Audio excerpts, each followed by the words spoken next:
오늘은 여러분들이 이사를 하실 때 아주 간단한 방법을 사용을 해서 애군을 퇴치할 수 있는 그런 간단한 방법에 대해서 한번 말씀드릴 테니까 잘 들어주시기 바라겠습니다.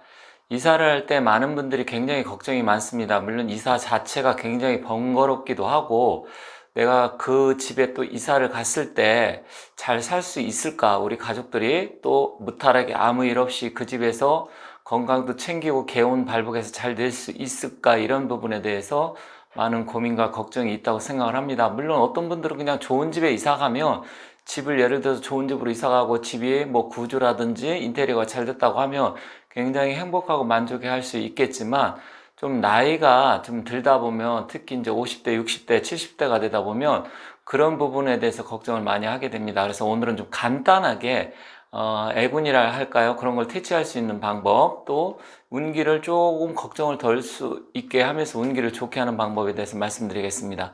자, 이사를 할 때 여러분들이 여러 가지를 조건을 따지고 고려를 하는데 그 중에서 또 가장 많이 따지는 것 중에 하나가 내가 어느 방향으로 가면 좋은지, 뭐 장군방이나 삼살방으로 가면 안 된다 뭐 이런 얘기도 듣고, 또 자기 사주에 맞춰 갖고 어느 뭐 동쪽이 좋다, 서쪽이 좋다, 북쪽이 좋다 이런 부분에 대해서 굉장히 많이 관심을 갖고 그런 부분에 대해서 알아보고 계십니다. 또한 택일, 어떤 날짜를 가는 게 좋은지, 또 사주에 맞춰서 아니면 우리 가족과 해서 뭐 부부 사이에 명의자가 있으면 그 명의자에 따라서 또 어떤 날이 좋은지 이런 걸 따져보는데, 그런 걸 다 떠나서 오늘은 또 간단하게 무엇을 가져가면 좋은지 한번 알아볼게요. 자, 여러분들 소금에 대해서 오늘 말씀드릴 건데, 이 소금이라는 것은 모든 사람이 이 없어서는 안 되죠. 우리가 인체에 보면 사람들이 뭐 전에는 좀 싱겁게 먹으라 그랬는데 인체에 소금 농도라는 게 있습니다. 즉 혈액 속에 소금이 어느 정도 들어가야 되는지 그게 굉장히 중요한 건데, 이 우리의 인체 속에 혈액 속에 소금 농도가 있는데 약 0.85% 정도를, 이 염분 농도를 잘 유지해야만이 건강할 수 있습니다. 그래서 오늘은 우리가 사주학적으로, 물론 이제 뭐 동양의학이라든지 아니면 서양의학에서도 소금에 따라서 뭐 많이 먹어라, 또 적게 먹어라, 고혈압 환자나 당뇨 환자는 소금이 안 좋다, 뭐 이런저런 얘기를 많이 하시는데, 오늘은 그런 거보다는 소금이 왜 필요하고 또 이사를 갔을 때 왜 소금을 갖고 가야 되는지, 그런 부분에 대해서 두 가지에 대해서 제가 말씀드릴 겁니다. 자, 소금하면 무슨 소금 갑자기 이사 얘기하는데 소금 얘기를 하지, 이렇게 말씀하실 수 있겠는데, 실제로 소금은 굉장히 인체에서 중요한 역할을 합니다. 그래서 여러분들께서 만약에 사주에서 자기의 음양 오행 기운 중에서 그 오행이 너무 한쪽으로 치우치고 많다, 아니면 너무 부족하다 했을 때 우리가 인체 공학적으로 또 한의학적으로 건강에 문제가 생기는데, 특히 이 소금이라는 것은 짠맛을 나타내는데, 이 짠맛이라는 것은 우리의 사주에 이 수의 기운을 관장을 하게 됩니다. 그래서 만약에 자기 사주의 기운이, 이 수의 기운이 조금 부족한 사람들, 수기가 없어가지고 뭐 토기가 많다든지 화기가 너무 많아가지고 수의 기운이 부족할 때는 일단은 소금을 많이 드시는 게 좋습니다. 아니, 의사들은 짜게 먹지 말고, 특히 고혈압이라든지 당뇨가 있다든지 지병이 있는 사람들은 절대로 짜게 먹으면 안 된다 그랬는데 왜 소금을 먹으라고 하냐, 이렇게 의아하게 생각하실 분도 계시겠지만, 여기서 말씀드리는 이 소금은 정제염이 아닙니다. 맛소금이라든지 뭐 기타 여러 가지 정제된 그런 소금이 아니고, 여기서 말씀드리는 것은 천일염이나 아니면 죽염을 제가 말씀드리는 겁니다. 그래서 좀 전에 말씀드렸듯이 우리가 뭐 이렇게 술을 마시면 혈중 알코올 농도라는 게 있죠. 그런데 실제로 이 혈액 속에도 좀 전에 말씀드렸듯이 혈액 속에는 우리가 염분 농도가 있습니다. 그래서 염분 농도는 0.85%라고 했죠. 이게 너무 부족하게 되면 여러 가지 문제가 발생하는데, 그 중에서도 이 소금이 부족할 때 가장 먼저 문제가 발생되는 게 첫 번째로 무엇이냐? 소금이 부족하게 되면 혈어가 발생합니다.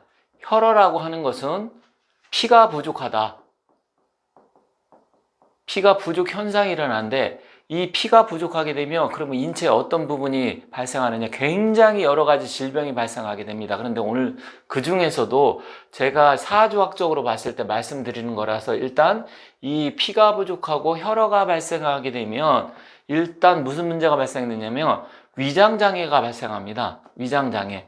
이 이유는 왜 그러냐면 우리가 이 몸속에는 목과 토금수에 이제 장기가 다 있는데 특히 위장 소화기 같은 경우는 토기를 우리가 목과 토금수 중에서 토의 기운인데 토기를 관장하는데 예를 들어서 이 피가 부족하게 되면 혈액이 위로 많이 몰려가서 소화력을 강하게 시켜주고 가략근을 우리가 힘차게 그것을 이제 조여주게 되고 운동을 해야만이 소화력이 원활하게 되는데 이 피가 부족 현상이 일어나게 되면 소화력이 확 떨어지게 됩니다. 그래서 일단 혈어가 발생해서 문제가 발생하면 피가 부족하게 되고 이 피가 부족하게 되면 위장장애가 발생하는데 이게 바로 소금의 역할이다. 소금을 너무 적게 먹게 되면 바로 이러한 혈어 부족 현상이 발생하게 됩니다. 그래서 위장장애가 발생하기 때문에 소화가 잘 안 되시는 분들 그리고 사주에 일단 수기가 부족한 사람은 짠맛을 보충해 줘야 되기 때문에 소금을 먹어야 되지만 반대로 또 사주에 이 토의 기운이 토기가 부족한다든지 너무 많다든지 해서 문제가 발생하는 사람 역시 소금을 먹어라. 여기서 말씀드린 소금은 맛소금이 아닙니다. 천일염 같은 그리고 죽염 같은 이런 순수한 소금을 드시는 게 좋다. 그래서 가급적이면 조금 우리가 이제 음식 같은 거, 김치 같은 거, 좀 짠 김치, 그거는 대부분 김치나 된장이나 고추장 이런 거는 천일염을 넣기 때문에 정제염을 넣는 게 아니죠.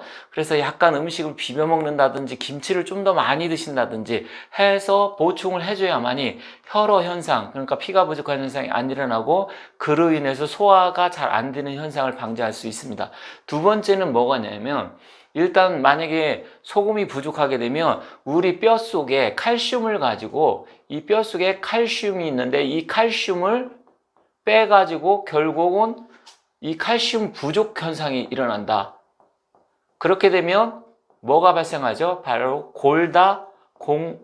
골다공증이라고 하죠. 이 골다공증 현상이 일어나서 뼈가 약하게 됩니다. 특히 여성분들 같은 경우는 그런 현상이 많은데 그래서 제가 수많은 게 있지만 시간상 오늘은 딱 두 가지 우리가 사주에 수기하고 토기가 문제가 있을 때 토의 기운이나 수의 기운이 문제가 있을 때 이 짠맛, 소금에 관계된 걸 먹어야 되는데 물론 이 토라는 것은 단맛을 관장을 합니다. 수는 짠맛이지만 하지만 이 단맛 같은 경우도 우리가 위장장애가 있다라든지 아침에 속이 쓰릴 때 일어났을 때 또 소화력이 잘 안 됐을 때 기운이 또 당이 부족할 때는 단맛 때문에 해서 설탕이라든지 아니면 꿀 이런 걸 먹게 되지만 일단 소화가 안 될 때는 단맛도 이제 이거는 속이 쓰리고 안 좋을 때는 단맛을 먹게 되지만 소화가 안 될 때는 단맛보다는 이때는 소금을 드셔라. 그래서 사주의 기운에 자기가 수의 기운이나 토의 기운이 잘못됐을 때 또 토라는 것은 이렇게 해서 수를 극하게 되겠죠. 그죠? 그러다 보니까 토하고 수는 서로 연관성이 있습니다. 토라는 것은 물을 막는 역할을 하게 됩니다. 나중에 제가 또 이제 신장 관계된 것도 말씀드리겠지만 이 사주를 보게 되면 건강원에 대해서도 물어보는 경향이 많기 때문에 건강원을 어느 정도 예측을 할 수 있습니다. 그래서 수가 또 너무 많으면 수다 토류라 그래서 흙이 휩쓸려 가게 되겠죠. 그런 부분이 있지만 또 반대로 물이 적게 된다든지 홍수가 났을 때는 흙을 갖다 뚝으로써 댐으로써 막아주는 역할도 하기 때문에 결국 토하고 수는 상극의 관계지만 굉장히 연관성이 있습니다. 그래서 수기가 부족하거나 너무 많다든지 아니면 또 토기가 부족하거나 너무 많다든지 했을 때 물론 중용이라 해서 잘 갖춰지고 골고루 되어 있으면 문제가 안 되지만 그게 아닐 때는 이 두 가지 때문에 문제가 발생하는데 그것 때문에도 특히 소금 문제일 수가 있으니까 여러분들께서 내가 소화력이 굉장히 안 좋고 이상하게 몸이 뭐만 먹어도 더부룩하고 안 좋다 그러면 일단 좀 짜게 드시고요. 또한 자기가 골다공증이 있어서 뼈가 칼슘 부족 현상으로 인해서 골절상을 잘 입는다든지 아니면 어디 병원 가서 진단을 받았는데 당신은 골다공증이라고 했을 때는 반드시 소금을 먹어줘라. 그렇게 하시면 됩니다. 물론 이제 수의 기운이나 토의 기운은 거기에 맞게 각자 또 여러 가지 역할과 기능이 있습니다. 하지만 오늘은 소금이 인체에 미치는 영향 중에서 이 두 가지 핵심적인 것을 제가 말씀드렸고요. 나중에 다시 차차 말씀드리겠습니다. 물론 또 술하는 것은 우리가 방광이라든지 신장 이런 부분에 대해서 굉장히 또 영향을 미칩니다. 그래서 신장이 또 너무 과도하게 안 좋은 사람 같은 경우는 너무 또 짜게 드시면 안 되겠지만 일단 사주의 기운으로 봤을 때 말씀드리는 거니까 그 부분 참고하시면 좋겠습니다. 자, 이번에는 이제 이사를 갈 때 그럼 왜 또 소금이냐? 소금이라는 것은 여러분들께서 뭐 잘 아시겠지만 특히 장사하시는 분들은 만약에 이제 손님이 좀 들어와 갖고 손님하고 싸움이 있다든지 다툼을 했다든지 아니면 뭐 일명 재수 없는 손님 그런 손님이 왔을 때 장사하시는 분들은 잘 아시겠지만 소금을 갖다 뿌립니다. 그렇죠? 그래서 소금을 갖다 뿌리는데 이 소금이 어떠한 역할을 하냐면 이 방부제 역할을 합니다. 그죠? 이거는 상식적으로 알고 계시는 거죠. 그리고 염증을 감소시킵니다. 소금이 또 염증을 감소시키는데 사실 이사 갈 때는 왜 그럼 소금이 필요하냐? 제가 이제 또 한 가지 요거 이사 전에 한 가지만 더 말 나온 김에 말씀드리겠습니다. 만약에 여러분들이 부득이하게 지금 뭐 코로나 때문에 상가집 가기가 불편한데 상가집을 가가지고 가끔씩 거기서 나쁜 뭐 원기라든지 악기라든지 빙의를 해가지고 오셨다 하는 분들이 있습니다. 그래서 저도 상담하신 분 중에 며칠 전에 상가집을 갔다 왔었는데 몸이 이상하고 이상하게 잠도 안 오고 꿈도 악몽을 꾸게 되고 막 그렇다 어떻게 해야 되냐 이걸 질문하신 적이 있는데 만약에 좀 찜찜하다 자기가 그러면 상가집을 갔다 오시고 나서 바로 집에 들어가지 마시고 약 1시간 정도 지난 후에 들어가는데 두 가지 방법이 있습니다. 뭐냐면 첫 번째는 원래는 사우나 가서 목욕 재개를 하고 그 다음에 속옷을 갈아입는다. 사우나 갔다 온 이후에 속옷을 갈아입는다. 이런 방법이 있고요. 두 번째는 뭐냐면 소금을 갖고 고춧가루를 섞어서 몸에다 뿌립니다. 3번 정도 나눠서 몸에 뿌린다. 이게 이제 액땜하는 방법인데 왜 그러냐면 소금은 방부제 역할도 하고 염증을 감소시키기도 하지만 재수 없는 것 또 악기라든지 그런 부분을 퇴치의 용으로도 소금을 뿌리게 됩니다. 소금 자체는 모든 음식 같은 걸 썩지 않게 하는 것도 있지만 기본적으로 안 좋은 사악한 기운, 사기 이런 것을 떨쳐버리는 그런 용도로도 많이 쓰이기 때문에 그리고 귀신이 소금을 또 싫어한답니다. 그렇기 때문에 이러한 부분 때문에 방부제라든지 염증 감소는 이거는 의학적인 거고요. 그렇지 않고 기본적으로 이러한 부분을 해서 소금으로 인해서 나쁜 기운을 퇴치하는 방법이 있다. 이것은 우리가 이제 상가집 갔을 때고요. 두 번째로는 뭐냐? 이게 첫 번째고 두 번째로는 뭐냐? 이사를 갈 때 여러분께서 이제 이것은 제가 상담하시는 분들한테 가끔 말씀드리는데 굵은 수금, 그러니까 천일염이 됐든지 굵은 수금, 이 굵은 수금을 여러분들이 이사 가시기 전날 밥솥 있지 않습니까? 밥솥에다가 속에다가 어느 정도 채워서 거의 이제 뭐 꽉 채우면 좀 안 다칠 수도 있으니까 한 90% 정도 채워서 이 굵은 소금을 채운 밥솥을 갖고 이 밥솥을 갖고서 어떻게 하느냐? 우리가 이제 밥이라는 것은 주식이기 때문에 그 주식을 먹는 것을 우리가 이제 뭐 그러니까 집질 때 동토나지 말라고 해서 뭐 다지기도 하죠. 이것도 역시 마찬가지입니다. 우리가 이제 밥 같은 것을 해서 이 솥을 가지고 가는 이유는 가장 주식에 문제가 생기면 안 되고 건강이라든지 이런 게 문제가 생길 수 있기 때문에 이 굵은 소금이나 천일염을 밥솥에다 넣어가지고 가서 전날 특히 이사 가기 전날 그 집의 주방 위에다 올려놓고 오면 좋습니다.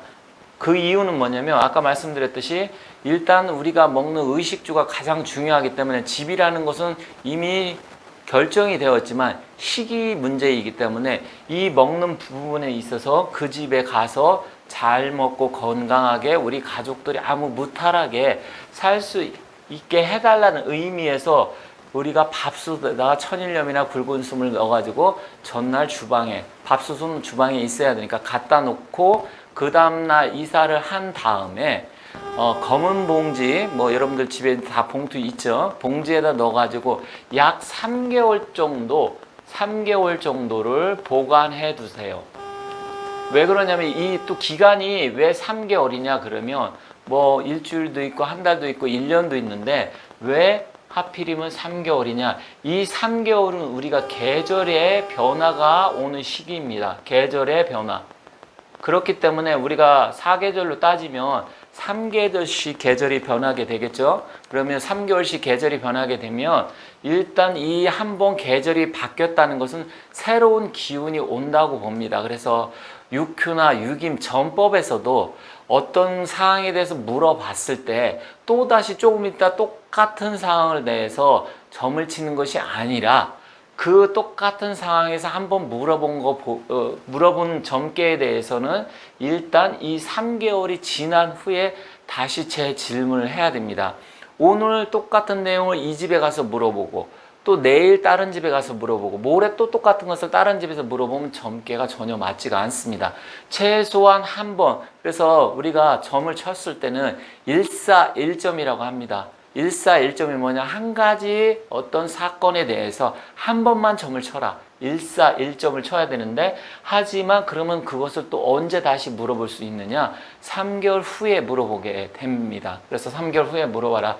예를 들어 가지고 어떤 것을 딱 쳤는데 내가 누구랑 헤어져야 되는지 말아야 되는지 그 사람한테 지금 굉장히 전에는 좋아했지만 지금 사이가 안 좋아져서 이것을 헤어져야 됩니까? 말아야 됩니까? 물어볼 수 있겠죠. 그렇다고 하면 오늘 물어봤는데 점괘는 헤어지는 게 좋겠다 나왔습니다. 나왔는데 나중에 가서 다시 물어보는 내일 모레 가서 또 다른 집 가서 물어보면 안 됩니다.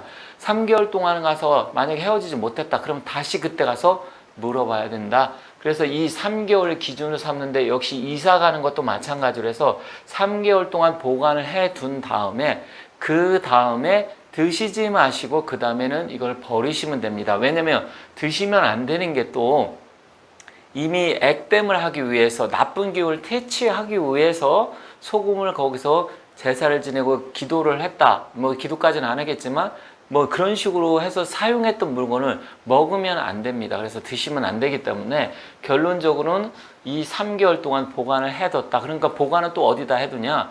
주방에 뭐 수납장 같은 거 있잖아요. 그럼 수납장 한쪽에다 넣어 두셨다가 3개월 후에 버리시면 됩니다. 그래서 오늘 두 가지 소금의 역할 중에서 건강학적으로 소화기라든지 아니면 칼슘 부족으로 인해서 골다공증이 발생하는 사람들은 특히 짜게 해서 드셔라. 그 부분 말씀드렸고요. 두 번째는 이사를 갈 때 밥솥에다가 소금을 넣고 가서 3개월 동안 보관을 해 뒀다가 3개월 후에 버리시라. 그 이유를 말씀드렸는데 이 두 가지를 여러분들께서 잘 지키신다고 하면 건강도 일단 챙기게 되고 특히 일반 정제염이 아니고 천일염이나 굵은 소금 이런 걸 말씀드렸기 때문에 그 부분에 대해서 여러분들이 잘 인지를 하셨다가 나중에 이사 갈 때 이러한 방법을 써보시게 된다고 하면 물론 이사 방향이나 택일에서 날짜라든지 아니면 풍수 좋은 집 이사 가는 것도 굉장히 중요하지만 그런 거 다 맞출 수가 없다. 이것저것 다 따지게 골치 아프다 하시는 분들은